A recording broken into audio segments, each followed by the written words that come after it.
Om Swastiastu, para pemirsa yang kami hormati, bertemu kembali dengan kami dalam Badan Penyiaran Hindu Jawa Timur dalam Pesan Dharma.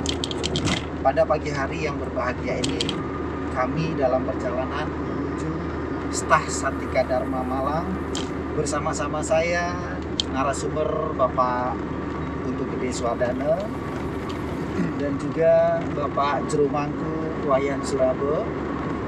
Kita akan berbincang ringan sambil mengisi perjalanan kita agar lebih terasa bermanfaat.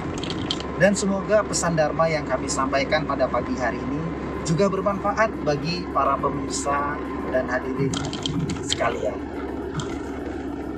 Pemirsa yang kami banggakan, pada pagi hari ini kita akan membicarakan bagaimana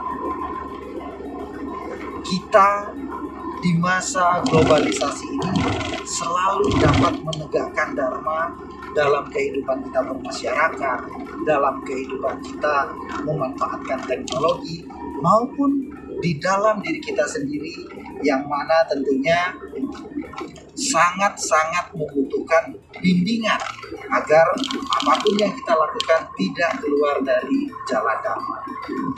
Yang pertama, kita akan sedikit membuka bagaimana Dharma itu kita jalankan di masa globalisasi terhadap masyarakat. Untuk itu kami persilakan Pak Gede untuk menyampaikan bagaimana Dharma kita di dalam bermasyarakat agar dapat selalu tercapai sesuai dengan ajaran-ajaran agama ini. Kepada Pak Gede dipersilakan. Om Swastiastu. Semua Pak Wayan, ini kita mencoba dari Badan Penyiaran Hindu Jawa Timur memanfaatkan waktu yang ada. Ini syuting kami dalam perjalanan ke Malang, disampaikan tadi. Kita sedang berada di jalan tol ya Pak. Jalan tol 63. Kilometer 63. Jadi apa yang disampaikan oleh Pak Wayan mengangkat tema bagaimana kita khususnya secara pribadi ataupun secara global sebagai umat Hindu untuk senantiasa tegak di jalan Dharma dalam situasi globalisasi. Kan mana Pak ya? Betul. Ya, keberagaman globalisasi itu menyangkut keberagaman karakter individu yang kita temui sehari-hari, yang berinteraksi dengan kita. Kemudian bagaimana juga dengan saudara-saudara kita dari agama yang lain, kita ketemu dengan saudara Kristen, Buddha, Islam, Katolik, dan lain sebagainya. Kemudian kita juga bertemu dengan teknologi.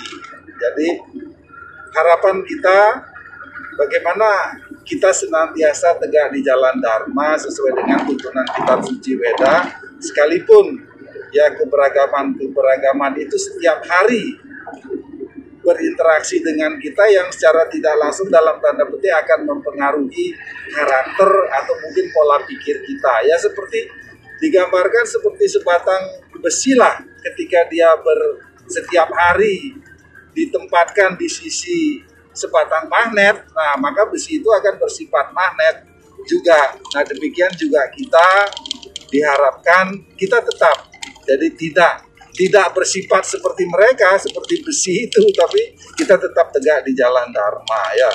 Bagaimana dengan keberagaman itu? Yang pertama adalah satu, ya kita harus teguh dulu, kita harus kuat dulu dengan dengan keyakinan kita bahwa keberagaman itu adalah sesuatu yang pasti terjadi ya Pak Wayan ya. Tidak mungkin, tidak pasti itu ada keberagaman.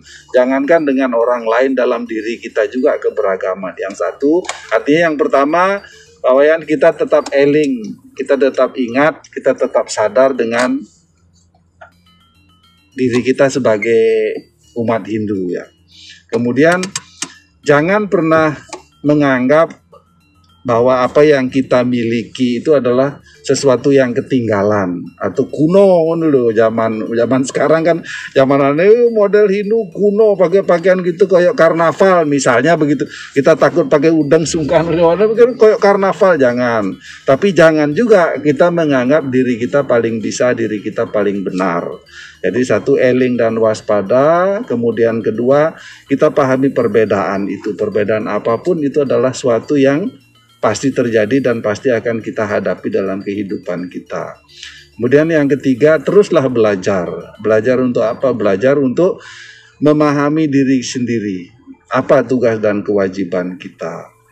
Kemudian yang keempat, tetaplah tegak di jalan Dharma, karena satu-satunya yang akan mengantarkan kita pada kebahagiaan, pada tujuan kita adalah hanya Dharma. Ikang Dharma ngarania hetuning marering swarga ike, kadi gatining prawin hetuning banyangge nentan tasing tasik. Kalau lihat Sarastra Mucaya sloka 14. Jadi hanya Dharma yang akan mengantarkan seseorang menuju pada sorga. Sorga ini dalam arti adalah kebahagiaan atau tercapainya tujuan kita. Seperti perahu yang digunakan oleh nelayan untuk menyeberangi samudra. Jadi yang ketiga adalah kita tetap tegak di jalan Dharma, kita eling dan waspada. Mungkin demikian sedikit Pak Wayan. Silahkan Suksmo. Oke, Pak Gede, terima kasih. Memang penjelasan yang sangat luar biasa sekali. Tetapi dalam melaksanakan itu tentunya tidak mudah, Pak Gede. Apalagi bagi kita generasi muda ini, ataupun terutama generasi-generasi di bawah kita ini, yang mana teknologi sangat mempengaruhi pola pikir mereka, sehingga terkadang Mbah YouTube itu lebih mereka percaya daripada petuah-petuah, daripada pengelisir-pengelisir kita. Nah, dengan kondisi seperti itu, bagaimana menurut Pak Gede?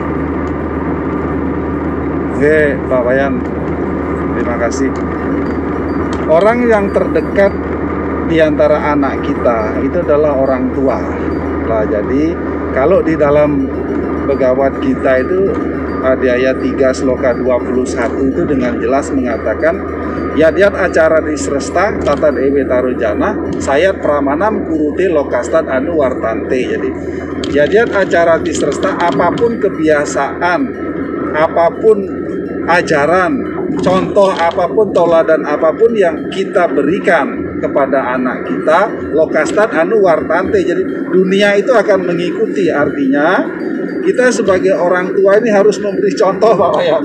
Jadi bukan hanya talk only, bukan hanya ngomong tok, tapi orang tuanya tidak melakukan. Jadi bukan NATO ya? Bukan NATO. Jadi orang tua itu harus memberi contoh, memberi nasihat dan memberi contoh dalam bentuk tindakan. Itu yang paling baik. Kemudian yang kedua ya, anak-anak sekarang ini juga susah-susah gampang. Ada pepatah mengatakan seperti kita menaikkan layangan ya, kapan kita harus olor, kapan kita harus tarik. Demikian juga anak kita, kapan kita harus menekan, kapan kita juga harus membiarkan dia mengeksplor kemampuan dia. Anak-anak sekarang ini kan udah wangel, bahwa yang kadang-kadang kita larang itu dia tanya, kok enggak oleh kan begitu, kenapa kok tidak boleh? Itu juga kita harus bisa memberikan suatu pemahaman baik secara teori maupun secara kejadian yang di lapangan. Nah, secara teori artinya kita sebagai orang tua kan harus memiliki pengetahuan ya Pak Wayan. Baik pengetahuan secara jasmani maupun pengetahuan rohani. Jadi kalau kamu melakukan ini, nanti efeknya dengan teman, dengan dirimu seperti ini. Dan sastra mengatakan kamu akan dapat ini. Nah, itu kan harus dipahami. Nah, Pak Wayan mungkin demikian singkat. Satu, orang terdekat anak-anak kita adalah orang tua. Mari kita bangun hubungan yang harmonis dalam keluarga sehingga anak-anak itu nyaman berada di rumahnya sendiri, nyaman untuk bercerita, menyampaikan keluh kesahnya kepada orang tua. Jangan sampai, wes aku nggak betah di rumah, wes aku nggak enak sama bapak ibu, aku ngomong sidik di seneni. Nah, itu paling tidak itulah. Ayo kita bangun supaya orang tua itu menjadi teman terdekat untuk anak kita dan rumah menjadi tempat yang paling nyaman untuk anak-anak kita juga. Demikian Pak Wayan, semua. Berarti pendekatan secara kepada melalui orang tua itu sangat-sangat berpengaruh kepada generasi muda kita ya Pak Gede ya.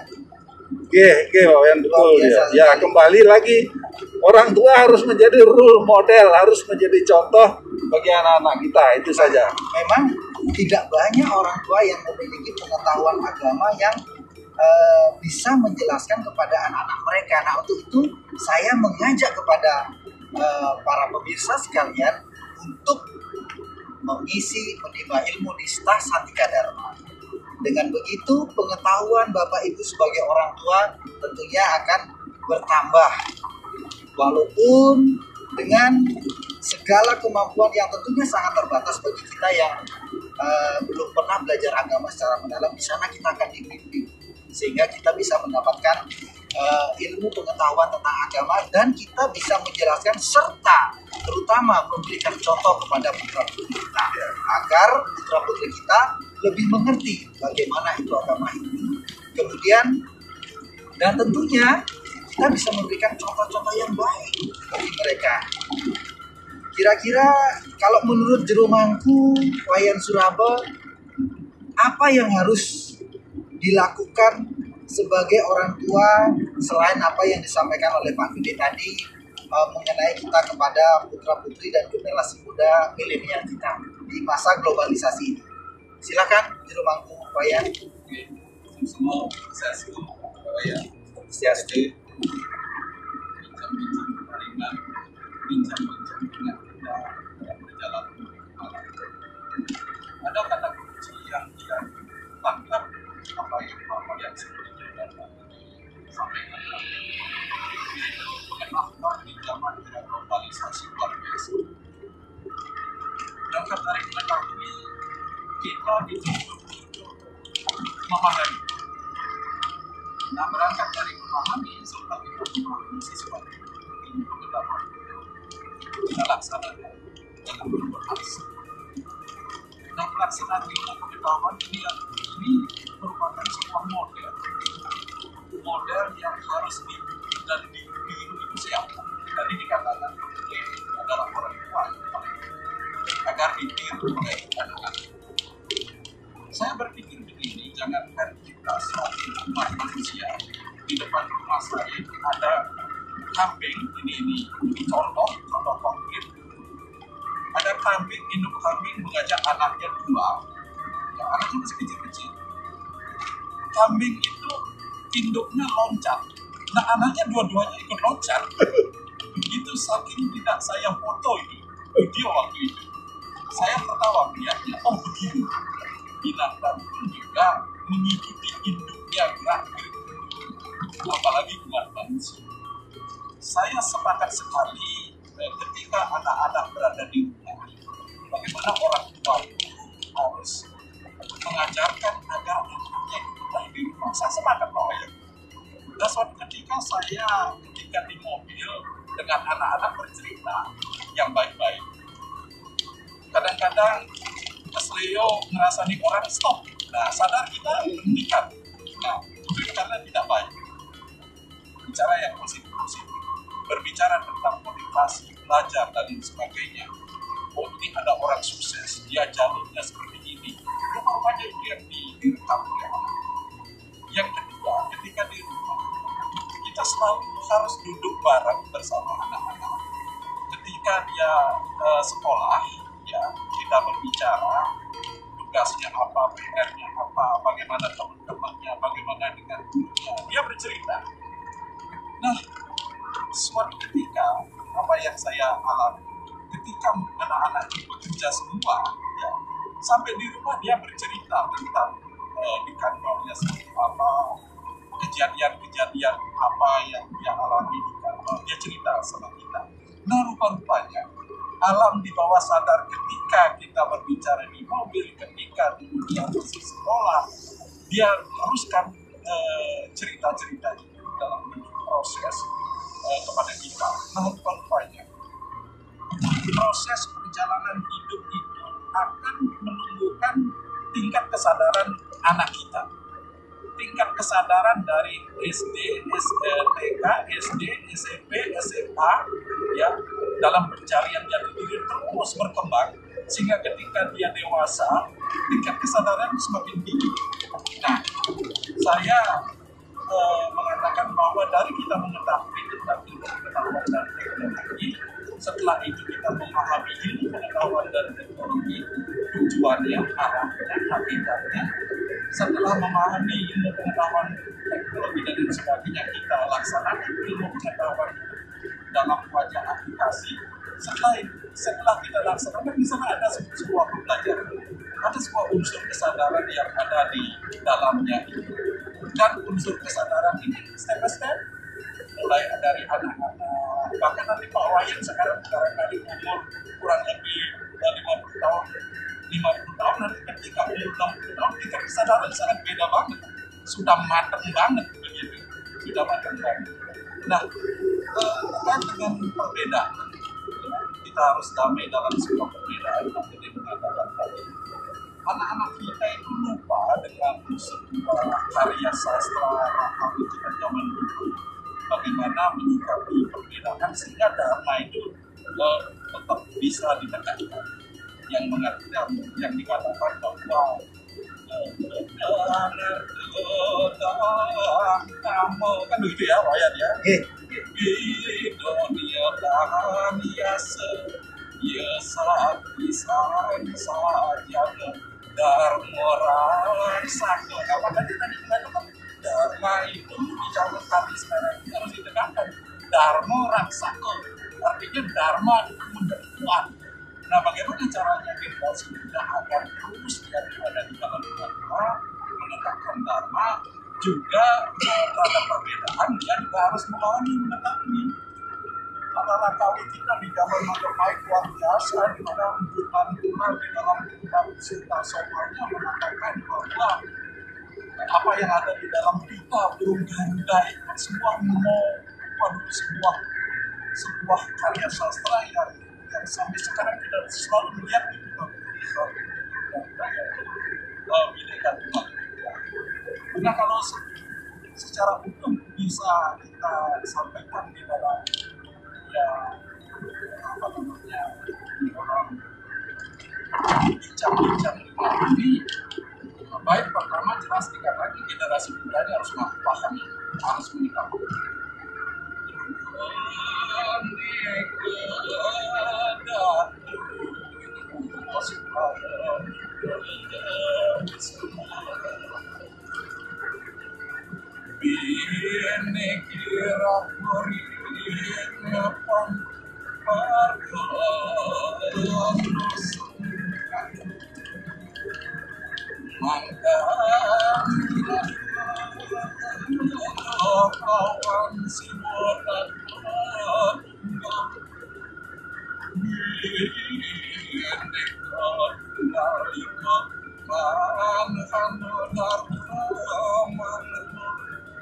Jadi jelas sekali misalnya para Rakawi mengatakan bahwa kapan Tuhan itu bisa dibagi, Tuhan Siwa dan Tuhan Buddha, nggak bisa bagi Esa.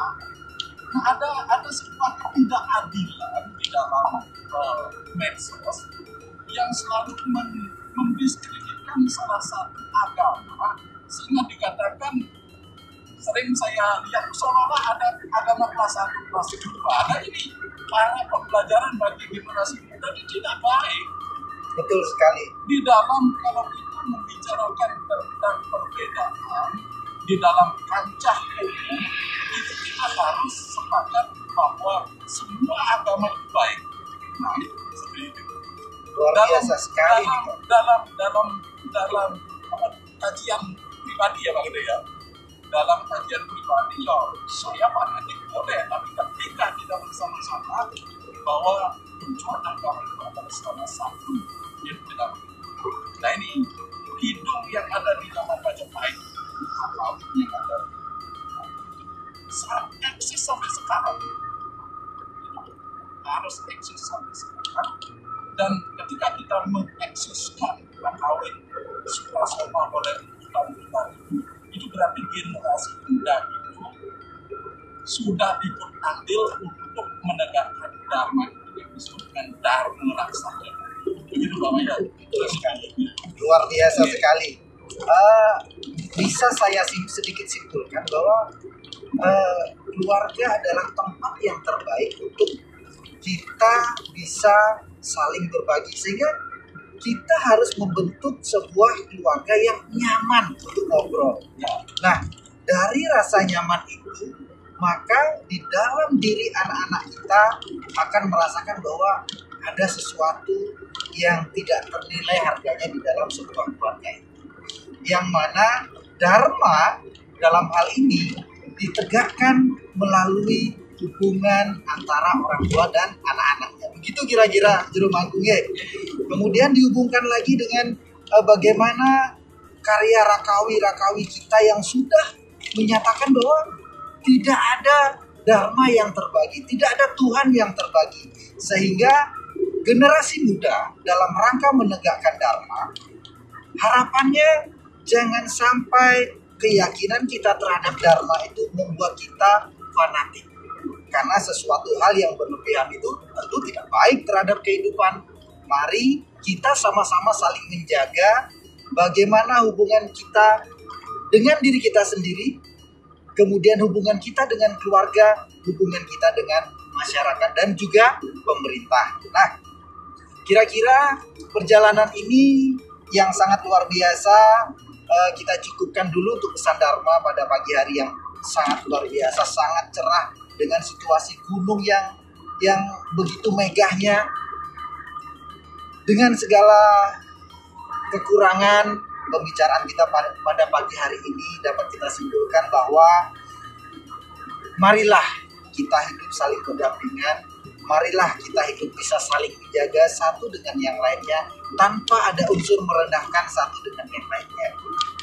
Kemudian bagaimana kita bisa memanfaatkan teknologi untuk kemajuan kepentingan kita bersama tanpa ada merendahkan pihak-pihak yang lainnya. Baiklah pemirsa yang kami hormati, demikian kiranya pesan Dharma pada pagi hari yang berbahagia ini. Terima kasih atas perhatiannya. Kurang lebih dalam pesan Dharma pada pagi hari ini, kami mohon maaf yang sebesar-besarnya. Selanjutnya pesan Dharma ini kami tutup dengan Parama Santi. Om Santi, Santi, Santi. Terima kasih. Sampai jumpa.